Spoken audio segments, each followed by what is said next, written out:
The definition of assessment is evaluating the nature, quality, or ability of someone or something. Different types of assessments include standardized testing, written exams or assignments, discussions, and questioning, just to name a few. Gauging whether or not you have an effective way of assessing your students doesn't always mean just looking at their test scores, but you have to look deeper in where the students are pulling their information from and how they went through their thought process. Formative assessments include a depth discussion throughout a topic, as opposed to summative assessments that give you immediate feedback, but test scores that won't always be accurate. We interviewed Chris Kofel and his viewpoints of giving assessments to students in a high poverty area and how teachers prepare their students for assessments. Poverty does not necessarily equate to students who are not successful in school.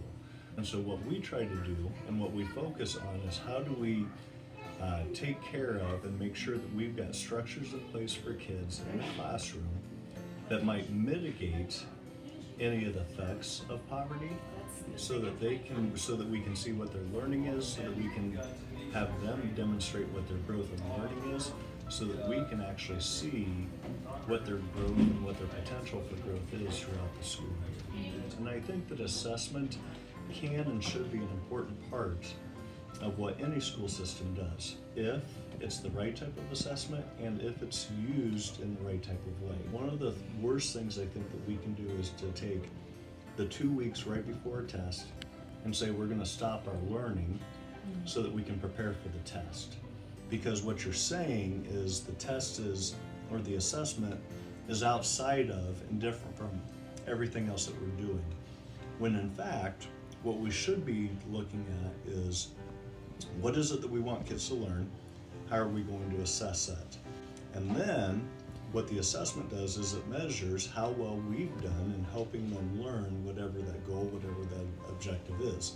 But we can never let our students and we can never let each other use poverty as a crutch. If we believe that kids in poverty can be and will be successful on any type of classroom activity, any type of instruction, any type of test, then our actions will follow that so that they do become successful. Just because a student may come from an impoverished background doesn't mean that they're going to be a bad student, right? Either in terms of behavior or in terms of performance. Part of what we have to look at and ask ourselves is what are we teaching in the classroom? What's working? What's not working? To what extent is it working? And what can I do to continue to replicate this to all kids when it does work?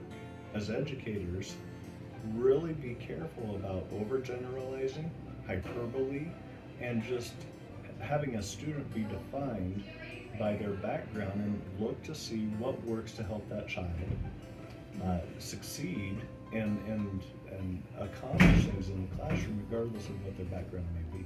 You have to make decisions based on what the needs of your local community are.